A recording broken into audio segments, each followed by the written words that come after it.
may video dito na ano na nasa may speech si Pangulong Bongbong Marcos.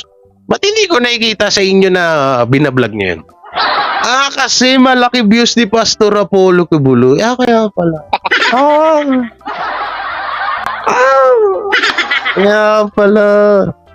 Tapos kapag kay Robin, malaki din views. Kaya pala, pagkalupit. Kalma. Baby, kalma.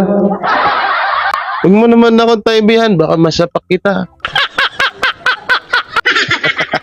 Ewan ko ba, ba't may mga ganitong mga ano, no? Pero wala tayong magagawa eh. Dati, alam mo yun, may mga vlogger dyan nga tulad ni Gurang Toits. Nalaman ko, may mga chismis ako na balitaan. Nung mga panahon na pala yun, eto si